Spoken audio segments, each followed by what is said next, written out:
जय श्री राम मित्रों। भगवान राम और भगवान श्री कृष्ण सांवले यानी काले क्यों हैं? मित्रों, जब भी हम भगवान कृष्ण या रामचंद्र जी के दर्शन करते हैं तो अक्सर मन में ये बात आती है कि भगवान कृष्ण नील वर्ण के क्यों हैं। भगवान ने गीता में स्वयं ही कहा है, हे अर्जुन, एक मेरा शरणागत हो जा, मैं हर पाप से मुक्ति दूंगा, शोक न कर मेरी भक्ति में खो जा। संत कहते हैं, जब कोई भक्त भगवान के पास जाता है और अपने आप को उन्हें समर्पित कर देता है तो भगवान उनके समस्त पापों को ले लेते हैं और पाप का स्वरूप काला है। जब कोई भक्त भगवान को अपने पाप देता है तो पाप का अस्तित्व रखने के लिए भगवान कुछ काले हो गए।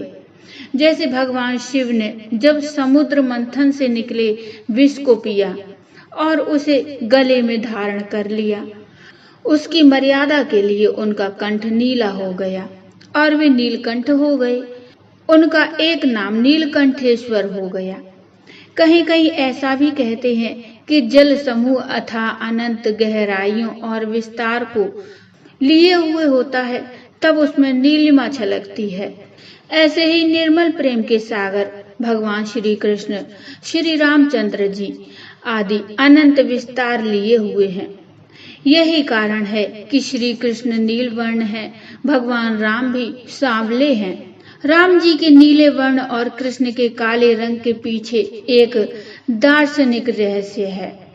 भगवानों का यह रंग उनके व्यक्तित्व को दर्शाते हैं। दरअसल इसके पीछे भाव है कि भगवान का व्यक्तित्व अनंत है, उसकी कोई सीमा नहीं है, वे अनंत हैं। ये अनंतता का भाव हमें आकाश से मिलता है। आकाश की कोई सीमा नहीं है, वह अंतहीन है। श्री राम और कृष्ण के रंग इसी आकाश की अनंतता के प्रतीक हैं। भक्तजन कहते हैं कि जब भगवान ने कालिया का दमन किया तो उसके विष का मान रखने के लिए वे कुछ सांवरे हो गए। यशोदा जी से जब बाल कृष्ण पूछते हैं, मैया तू गोरी है, नंद बाबा भी गोरे हैं, दाऊ भी गोरे हैं, फिर मैं क्यों काला हूँ? तो यशोदा जी कहती हैं, लाला कि काली अंधियारी रात में तेरा जन्म हुआ, रात काली है इसलिए तू काला है। तूने काली पद्मगंधा गाय का दूध पिया है इसलिए काला है। भगवान का एक नाम है श्याम सुंदर। कितना प्यारा नाम है, जो काले रंग को भी सुंदर बना दे।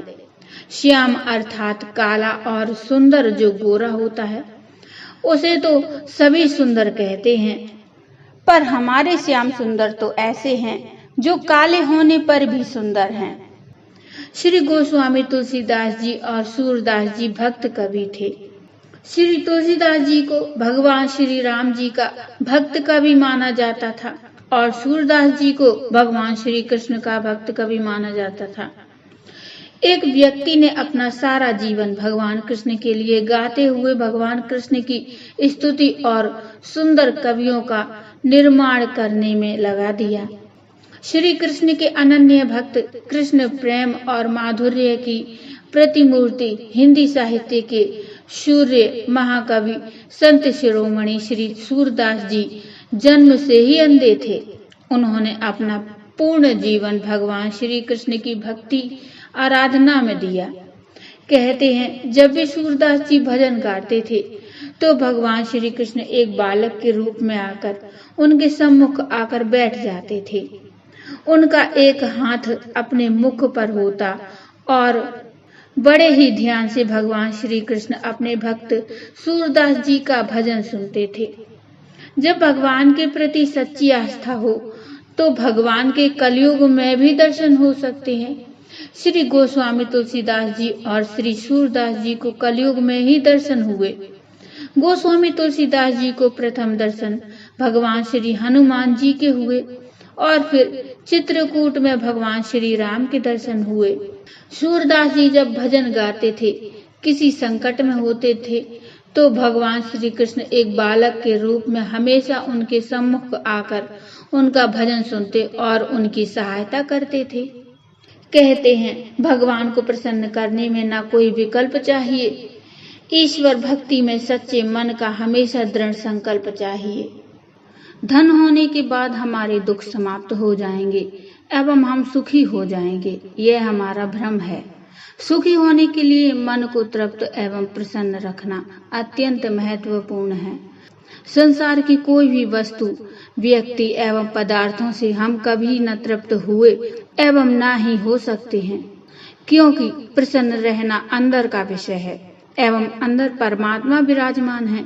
जब तक हम उस परम पिता परमात्मा से बिछड़े हुए हैं एवं वह हमें नहीं मिल जाता, तब तक हमारी चाह खत्म नहीं हो सकती। दुख के डर से उबर कर ही प्रसन्नता प्राप्त की जा सकती है। इसके लिए हमें निडर बनना होगा। मृत्यु का डर ही हमें हमेशा सताता रहता है। जब हम मृत्यु से बच ही नहीं सकते तो जीवन भर मृत्यु से डरने का क्या औचित्य है। गीता के अनुसार वैसे भी मृत्यु तो शरीर की होती है। शरीर तो आत्मा का आवरण है, हमेशा अवस्थाओं की तरह बदलता रहता है। हमें शरीर से कर्तव्य कर्म करते हुए शरीर में रहने वाले साक्षी से साक्षात्कार करना ही होगा, तभी हम प्रसन्न रह सकते हैं। मृत्यु से डरना नहीं, बल्कि कर्मों के होते हुए मृत्यु एवं श्वास का निरंतर स्मरण करते रहना है, क्योंकि ये दोनों ही परमात्मा देन अर्थात उनके वश में हैं। भगवान से कभी कुछ मांगो मत। जब भी भगवान से प्रार्थना करो तो ये कहो कि हे प्रभु, इस जीवन रूपी पथ पर मेरा हमेशा साथ दीजिए, क्योंकि जब भगवान साथ होंगे कभी किसी चीज की कमी ही नहीं रहेगी। इस झूठे जग में किसी व्यक्ति से क्या अपेक्षा करना। भगवान बड़े कृपालु हैं, वे भव सागर से भी पार करा देंगे। तो बोलिए जय श्री राम। मित्रों, ये छोटी सी कथा आपको कैसी लगी मुझे कमेंट में बताइए। कमेंट में जय श्री राम, जय श्री कृष्ण अवश्य लिखिए। कथा अच्छी लगी हो तो लाइक करिए और चैनल को सब्सक्राइब कर लीजिए। मिलते हैं एक नई कथा, नया प्रसंग लेकर। तब तक के लिए जय श्री राम।